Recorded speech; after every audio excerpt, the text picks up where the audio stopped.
Good afternoon, and welcome to Association Rockstars, where we get the opportunity to talk to some amazing association executives and partners who are leading voices in the association space. It's my pleasure to be back with you once again. My name is Lowell Aplebaum. I am the CEO of Vista, Cova, a facilitation providing company in the space where we work with strategy and vision and all good things that help organizations and their leaders to succeed. And today it is my absolute pleasure to have with me Hodak Sullivan.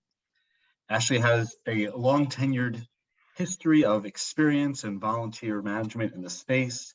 Ashley and I actually originally met through our involvement in ASAE, and she's currently a rabid and ongoing volunteer as well. Ashley, we're so happy that you could be with us. Thank you so much for having me. So we always love to start these conversations in a very similar way, which is knowing that we're talking to somebody who has done amazing things and continues to do them. And that means that you have some key strengths. Yeah. And so let us know, if you have a superpower, what is it? You know, I've been noodling over this question for the last couple of days. And I think the one thing I kept coming back to is grit. I know it's an interesting one, but one thing, especially working in association management, is we constantly finding ourselves having to persevere and overcome. And that is something that has continued to really resonate with me, both in my personal and professional life. I've definitely had some really interesting challenges and setbacks and disappointments. And being able to learn from them, grow through them, get through them on the other side and get through better for it, I think is really, really important. And one of the things that's really kind of helped drive me, besides the grit, is the understanding that there are people that are counting on you. Yeah. Those people can be your members, those people can be your team members on a personal level, those people are your family. And so failure isn't an option. And so you have to figure out how to get through it and do so in a way that is successful. And fortunately, that's something that's carried through even in good times, even when things aren't constantly on fire, which is so rare these days. But even in good times, it's really this idea of having to do better than you did before. Right. Nothing is good enough if you haven't already beat what you did before it. And so that's something that I really try to remember, no matter if it's a budget or a project or an opportunity, it always has to be better than what you did the time before. And that's really kept me moving forward. Well, there's so many good things in it. First of all, I feel like you should be working for NASA with failure's not an option. I like the reference. You know, I would ask, I think that the idea of grit as a strength that hopefully leads to some kind of sustainability through difficult times is something that many people have been seeking, especially over the past few years. But it sounds like it's something that is a skill set or strength that you developed far before the past few years. You know, as you've seen colleagues or friends seek it, those who look to deepen their own gritability, grittiness, grit status, whatever it is. How do you think people do that? Like, how do you become gritty, or like, how do you find that strength? I think it really comes from this idea that first, it can always be worse. No matter how bad things are, they could always be worse. And really coming from a place of gratitude of what you do have, what is going well, what can be changed. And really understanding the reason that you're doing it. And I think that's where that idea of working for a mission-based association or mission-based nonprofit is so key, is you remember the reason that you work for this organization, the reason you work for these people. And that really is just that intrinsic driver of motivation to kind of move forward. Do you have any highlights in your professional journey that you've felt that sort of rewarding nature of working for a mission-based organization like an association? Like any like moments that stand out that you're like, oh, this is why I'm in the association industry? You know, there are many stories I can share of just those wonderfully satisfying moments where you're like, I'm in the right place at the right time. But the one that is really speaking to me right now is getting through the pandemic professionally. Personal challenges and issues aside, what we were able to accomplish as a team, what we were able to accomplish as an association to really kind of support our industry in a time of insane uncertainty, immense challenges. We represent college and university attorneys. I mean, colleges and universities in the midst of a pandemic. It was a very, very difficult situation. And there were so many legal issues to think about beyond the health and safety issues. And so we immediately kind of gathered our strength. I don't think we were remote longer than 2 days, and we're planning briefings, we're making them free, we're getting them out just rapid pace, we're pivoting our meetings. And the idea was not to slow down, but to speed up. We were trying to think of ways to still deliver what we've always delivered, but to do so above and beyond what we've ever done before. And it was Herculean, and we didn't expect to have to do that pace for 2 years, but we did it. And being able to hear from our members about how pivotal that work was, from the information that was shared amongst one another to us being the channel through which they share that information, that was incredibly satisfying. And it really was a great reminder of why we do what we do and why the association industry as a whole exists. It's to create that community, to create that shared knowledge, which is so, so important. How have you taken this 2 years? It sounds like a really sort of the advantage or the opportunity to have this momentous shift of innovation and of being able to be not just responsive and even on the edge of proactive with everything that's happening. It sounds like, either individually as a leader within your organization or your organization as a whole. What are the lessons from that you think are sustainable beyond just a crisis moment in time? Like, what do you see as the shifts that you think are going to be more permanent shifts, right? Things that actually are changes and not just putting out fires. I mean, fortunately, I think we learned a lot of good lessons from the pandemic. And the idea of creating virtual experiences, virtual community, virtual engagement, it's something we had dabbled in. We were doing webinars, we were doing online courses, but we were really able to kind of, and through a lot of trial and error, but find an event format that when the circumstances called for it and it had to be virtual, we were able to make it high quality. We were able to make it engaging. We were able to really kind of maintain those standards of excellence that our association has always done. And it is what we hold ourselves to. And when we were looking at things throughout the pandemic, if we could not perform it excellently and meet the members' expectations the same way that we would for an in-person format, we really weren't going to do it. We wanted to make sure that we could maintain that excellence. And so that was something that we really worked through and experimented with. We surveyed and surveyed and surveyed and tried to find the mold that fit. And what's coming out of it is now, we're going to take potentially a workshop that will be all virtual. We're starting to do virtual roundtables that are engaging and members are getting a lot out of. We're seeing an increased participation in our affinity groups, which was something we always struggled with in the past. And so I think we're trying to find what the new normal is. And it's not what was before, and it's not what was during. It is kind of a blend of those two things. I love that. I love the blend of those things. If you go back, where did your journey in the association industry start? I'm proud to say I was a lifer. Basically, from the minute I came out of college, I stumbled into the association management industry, really on a blind listing for a search firm. And my first boss asked me, do you know what an association is? And little 22-year-old Ashley, all shiny and sparkly, was made up some awful answer. And he looks at me and he's like, full of BS, aren't you? And I'm like, maybe? He's like, we'll get along just fine.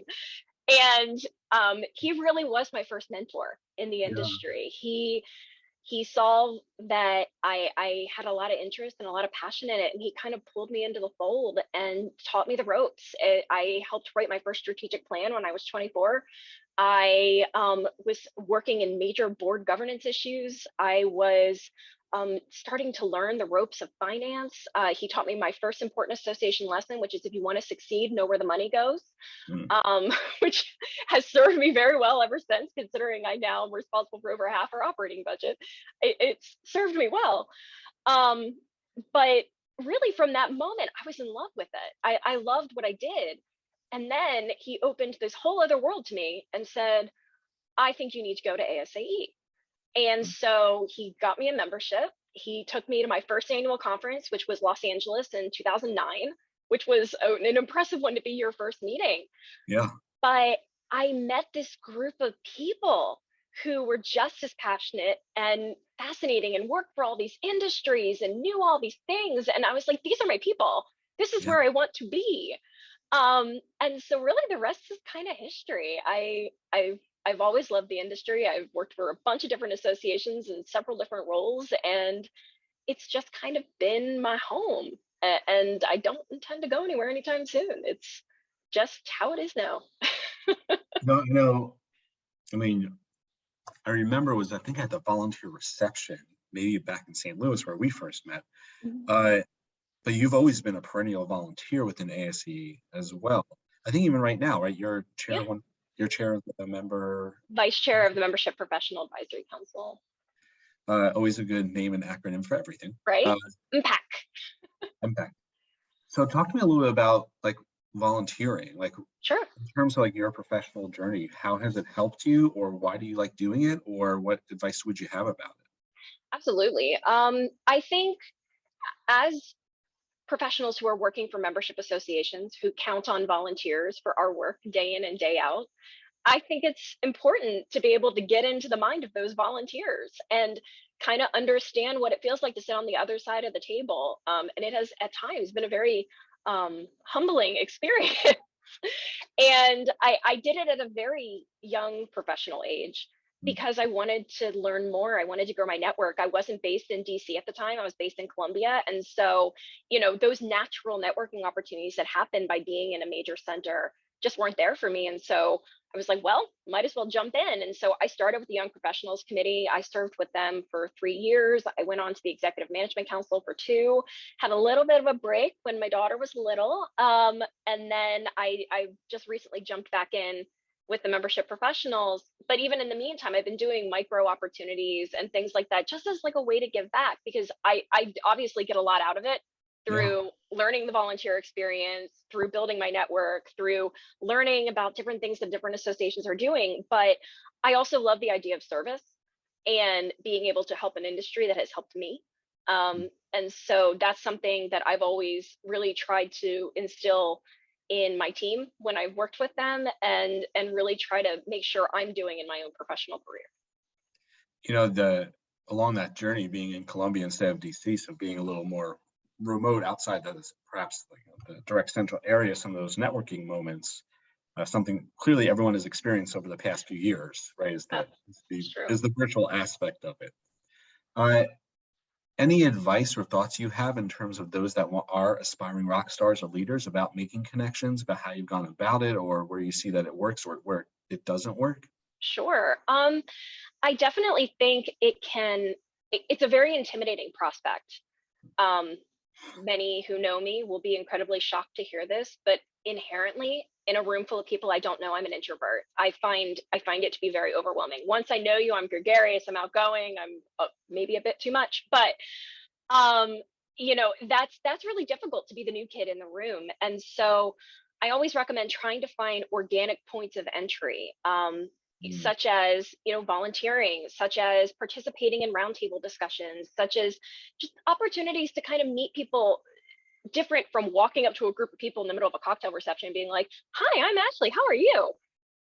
Trying to find those points of entry, I think, is really important, and also leaning on your own professional network for those introductions.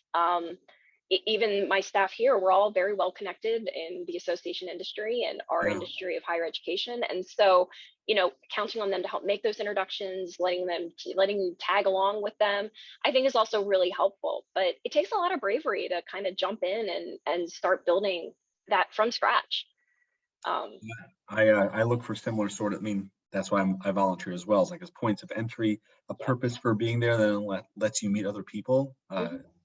Definitely a similar vibe there. I would not say too much. I would say that the more we get to know you, the funnier you are. All the more. Thank you. Thank you. So as you think about those who are ever growing leaders, no matter what career stage, as you think about sort of the shifting societal environment we live in, what do you think are the leadership skills that they're going to need to acquire for the future in order to thrive as leaders within associations? I really think resilience is a good skill. Flexibility is another. We're constantly changing as a society, as an industry, as people, and we have to be willing to kind of go with the flow. Yeah. There is no such thing as a status quo anymore, and wishing or wanting there to be one is only going to create disappointment for you. And so being able to have the flexibility and the resiliency, the ability to try different things, wear different hats, that's one of the things I love about association management is, I've had the opportunity to work in membership, to work in finance, to work in marketing and communications and awards. I mean, I've done the whole spectrum, and it's because it's a career that demands it. You need it out of sheer necessity due to staff sizes, budgets, you name it. And so having a professional curiosity to want to learn more, I think can only benefit you as you're looking forward into the great horizon. So. I always like to, when we meet somebody in the association world, they say their title and then ask them, okay, what do you actually do? Yeah. Right? It's true. Because when does your title actually describe that? It's true. I mean, mine's kind of close to it, but at the end of the day, like, my job is about relationships. Yeah. It's membership and marketing. I do membership marketing and sponsorship. The most successful aspect of my work has everything to do with the ability to connect and relate with one another. And you're right. You're a lot more than your position description, and I think it's important to remember that. Well, time always goes by quickly when we're chatting. So I'll ask you one last one, which is, far, far, far in the future, when the professional journey is starting to wind down, what's the legacy you hope you leave behind in the association space? I think my legacy is going to be, it's not a want, it is a going, because it has been something I have worked on my whole career, but it is to always leave an association, an organization, a team better than when you found it. That is my goal. When I first start a new role, I walk in and I say, okay, what can we do to make this work better? Now, it might be improved policies, it might be improved processes, it might be improved money. It's how did you leave it better than when you found it? And I feel the same way about people. I love working on a team. I love being able to have the opportunity to mentor my direct reports. I love the opportunity to help my folks that are on the same level as me grow and develop and learn from one another. I even love the opportunity of every once in a while being able to teach your manager or your supervisor or your CEO something new. And so being able to leave people, leave associations, leave things better than when you found it, that is always my goal. And I hope I can look back on my career a long, long time from now and know that I did successfully do that. Well, I have no doubt you do that for your organizations, and certainly our conversation today, some of these great nuggets of truth and wisdom. Hopefully, I think some of those ripples of better are going to come out of that as well for the larger community. Thank you so much for being with us today. Thank you. This has been wonderful. And as always, thank you to Amy Hager, who's been chatting with you all in all the social media good places, and to all of you for tuning in. Association Rockstars continues to be a community of collaboration and support. If you know a rock star you think that should be on here, please send their name in. We look forward to chatting with you next time. And until then, Association Rock On.